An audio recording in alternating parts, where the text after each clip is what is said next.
नमस्कार दोस्तों। प्रथम अध्याय में हम देखे थे अर्जुन धनुष छोड़कर कैसे सब रिश्तेदारों के प्रति मोह आकर भगवान से पूछ रहे थे, है भगवान, मुझे इस परिस्थिति में क्या करना चाहिए। और इसे आगे द्वितीय अध्याय सांख्य योग में भगवान श्री कृष्ण बोलते हैं, हे अर्जुन, तुझे इस असमय में यह मोह किस हेतु से प्राप्त हुआ, क्योंकि न तो यह श्रेष्ठ पुरुषों द्वारा आचरित है, न स्वर्ग को देने वाला है और न कीर्ति को करने वाला ही है। इसलिए हे अर्जुन, नपुंसकता को मत प्राप्त हो, तुझमें यह उचित नहीं जान पड़ती।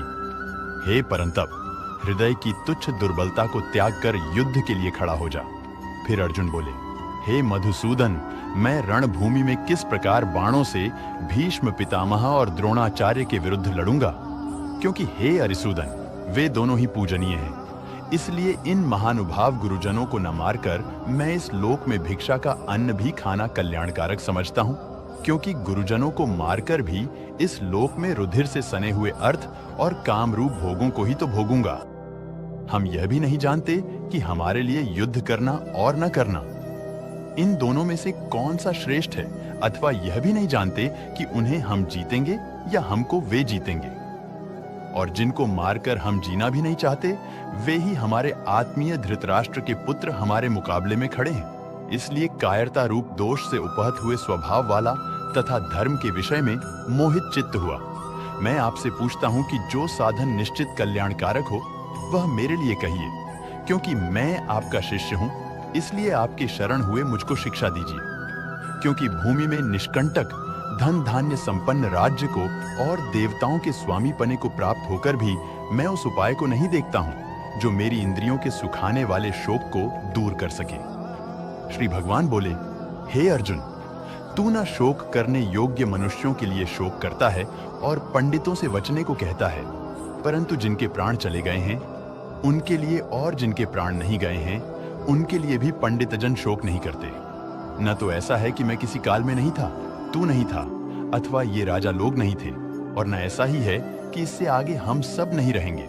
जैसे जीवात्मा की इस देह में बालकपन, जवानी और वृद्धावस्था होती है, वैसे ही अन्य शरीर की प्राप्ति होती है। उस विषय में धीर पुरुष मोहित नहीं होता। हे कुंती पुत्र, सर्दी गर्मी और सुख दुहक को देने वाले इंद्रिय और विषयों के संयोग तो उत्पत्ति विनाशशील और अनित्य हैं। इसलिए हे भारत, उनको तू सहन कर, क्योंकि हे पुरुष श्रेष्ठ, दुख सुख को समान समझने वाले जिस धीर पुरुष को ये इंद्रिय और विषयों के संयोग व्याकुल नहीं करते, वह मोक्ष के योग्य होता है। इसीलिए वस्तु की तो सत्ता नहीं है और सत का अभाव नहीं है। इस प्रकार इन दोनों का ही तत्व तत्वज्ञानी पुरुषों द्वारा देखा गया है। नाश रहित तो तू उसको जान, जिससे यह संपूर्ण जगत दृश्य वर्ग व्याप्त है। इस अविनाशी का विनाश करने में कोई भी समर्थ नहीं है। इस नाश रहित अप्रमेय नित्य स्वरूप जीवात्मा के ये सब शरीर नाशवान कहे गए हैं। इसीलिए हे भरतवंशी अर्जुन, तू युद्ध कर।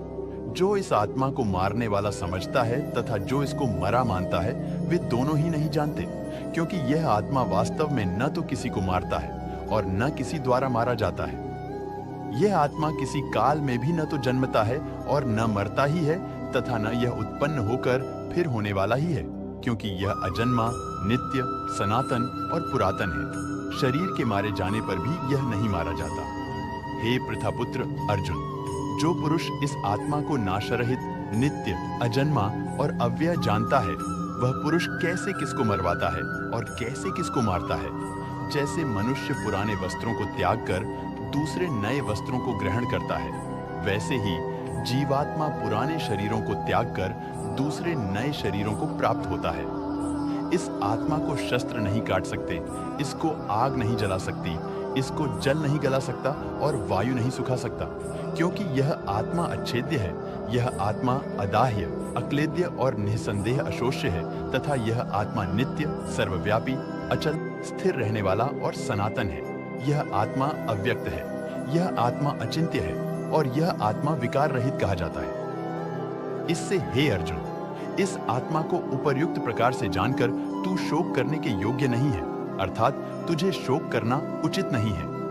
किंतु यदि तू इस आत्मा को सदा जन्मने वाला तथा सदा मरने वाला मानता हो, तो भी हे महाबाहो, तू इस प्रकार शोक करने योग्य नहीं है, क्योंकि इस मान्यता के अनुसार जन्मे हुए की मृत्यु निश्चित है और मरे हुए का जन्म निश्चित है। इससे भी इस बिना उपाय वाले विषय में तू शोक करने योग्य नहीं है। हे अर्जुन, संपूर्ण प्राणी जन्म से पहले अप्रकट थे और मरने के बाद भी अप्रकट हो जाने वाले हैं, केवल बीच में ही प्रकट है। फिर ऐसी स्थिति में क्या शोक करना है? कोई एक महापुरुष ही इस आत्मा को आश्चर्य की भांति देखता है और वैसे ही दूसरा कोई महापुरुष ही इसके तत्व का आश्चर्य की भांति वर्णन करता है तथा दूसरा कोई अधिकारी पुरुष ही इसे आश्चर्य की भांति सुनता है और कोई तो सुनकर भी इसको नहीं जानता। हे अर्जुन, यह आत्मा सबके शरीर में सदा ही अवध्य है, जिसका वध नहीं किया जा सके। इस कारण संपूर्ण प्राणियों के लिए तू शोक करने योग्य नहीं है तथा अपने धर्म को देखकर भी तू भय करने योग्य नहीं है, अर्थात तुझे भय नहीं करना चाहिए, क्योंकि क्षत्रिय के लिए धर्मयुक्त युद्ध से बढ़कर दूसरा कोई कल्याणकारी कर्तव्य नहीं है। हे पार्थ, अपने आप प्राप्त हुए और खुले हुए स्वर्ग के द्वार रूप इस प्रकार के युद्ध को भाग्यवान क्षत्रिय लोग ही पाते हैं। किंतु यदि तू इस धर्मयुक्त युद्ध को नहीं करेगा तो स्वधर्म और कीर्ति को खोकर पाप को प्राप्त होगा तथा सब लोग तेरी बहुत काल तक रहने वाली अपकीर्ति का भी कथन करेंगे और माननीय पुरुष के लिए अपकीर्ति मरण से भी बढ़कर है। और जिनकी दृष्टि में तू पहले बहुत सम्मानित होकर अब लघुता को प्राप्त होगा, वे महारथी लोग तुझे भय के कारण युद्ध से हटा हुआ मानेंगे। तेरे शत्रु लोग तेरे सामर्थ्य की निंदा करते हुए तुझे बहुत से न कहने योग्य वचन भी कहेंगे। उससे अधिक दुख और क्या होगा? या तो तू युद्ध में मारा जाकर स्वर्ग को प्राप्त होगा अथवा संग्राम में जीतकर पृथ्वी का राज्य भोगेगा। इस कारण हे अर्जुन, तू युद्ध के लिए निश्चय करके खड़ा हो जा। जय पराजय, लाभ हानि और सुख दुख को समान समझकर उसके बाद युद्ध के लिए तैयार हो जा। इस प्रकार युद्ध करने से तू पाप को नहीं प्राप्त होगा। हे पार्थ, यह बुद्धि तेरे लिए ज्ञान योग के विषय में कही गई और अब तू इसको कर्मयोग के विषय में सुन। जिस बुद्धि से युक्त हुआ तू कर्मों के बंधन को भली भांति त्याग देगा, अर्थात सर्वथा नष्ट कर डालेगा। इस कर्मयोग में आरंभ का अर्थात बीज का नाश नहीं है और उल्टा फल रूप दोष भी नहीं है, बल्कि इस कर्मयोग रूप धर्म का थोड़ा सा भी साधन जन्म मृत्यु रूप महान भय से रक्षा कर लेता है।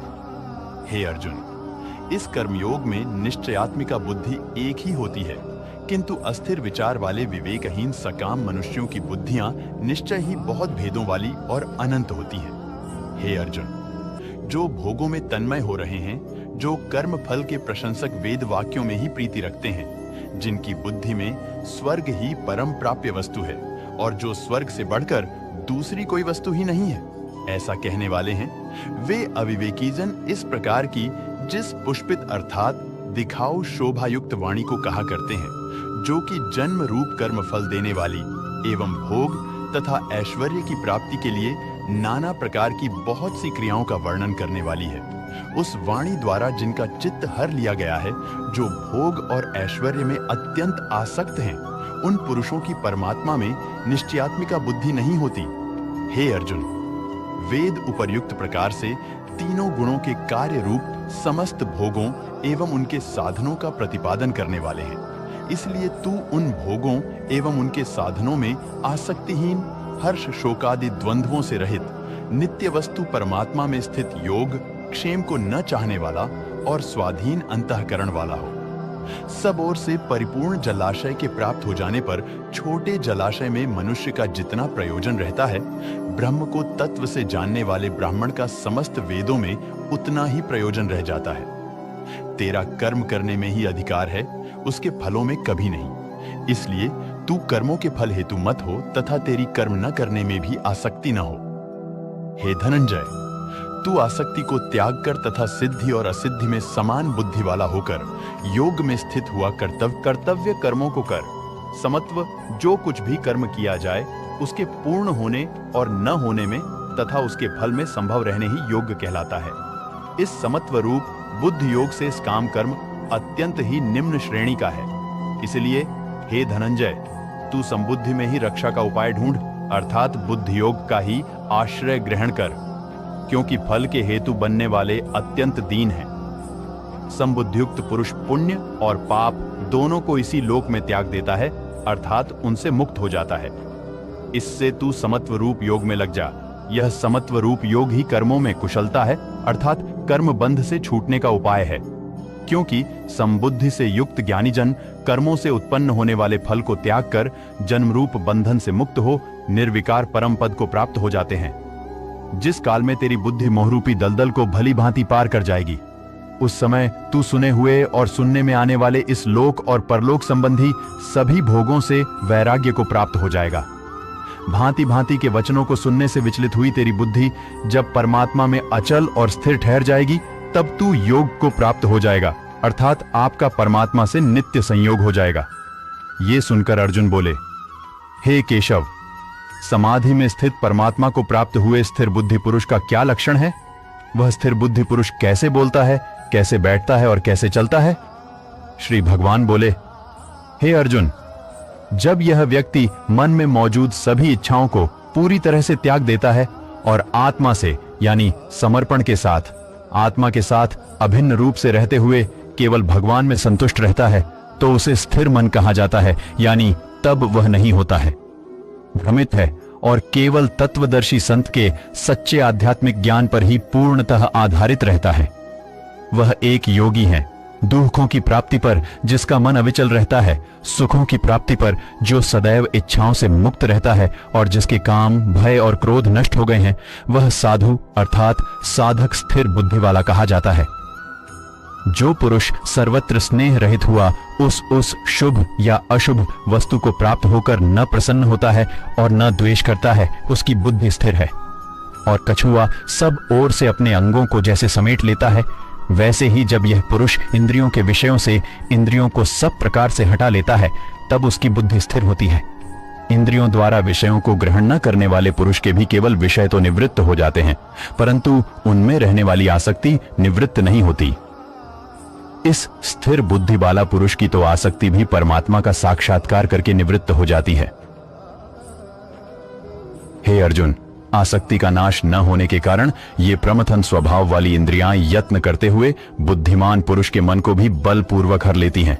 इसलिए साधक को चाहिए कि वह उन संपूर्ण इंद्रियों को वश में करके समाहित चित्त हुआ मेरे परायण होकर ध्यान में बैठे, क्योंकि जिस पुरुष की इंद्रियां वश में होती हैं, उसी की बुद्धि स्थिर हो जाती है। विषयों का चिंतन करने वाले पुरुष की उन विषयों में आसक्ति हो जाती है, आसक्ति से उन विषयों की कामना उत्पन्न होती है और कामना में विघ्न पड़ने से क्रोध उत्पन्न होता है। क्रोध से अत्यंत मूढ़ भाव उत्पन्न हो जाता है, मूढ़ भाव से स्मृति में भ्रम हो जाता है, स्मृति में भ्रम हो जाने से बुद्धि अर्थात ज्ञान शक्ति का नाश हो जाता है और बुद्धि का नाश हो जाने से यह पुरुष अपनी स्थिति से गिर जाता है। परंतु अपने अधीन किए हुए अंतःकरण वाला साधक अपने वश में की हुई राग द्वेष रहित इंद्रियों द्वारा विषयों में विचरण करता हुआ अंतःकरण की प्रसन्नता को प्राप्त होता है। अंतःकरण की प्रसन्नता होने पर इसके संपूर्ण दुखों का अभाव हो जाता है और उस प्रसन्न चित्त वाले कर्मयोगी की बुद्धि शीघ्र ही सब ओर से हटकर एक परमात्मा में ही भली भांति स्थिर हो जाती है। न जीते हुए मन और इंद्रियों वाले पुरुष में निश्चयात्मिका बुद्धि नहीं होती और उस अयुक्त मनुष्य के अंतःकरण में भावना भी नहीं होती, तथा भावनाहीन मनुष्य को शांति नहीं मिलती और शांति रहित मनुष्य को सुख कैसे मिल सकता है?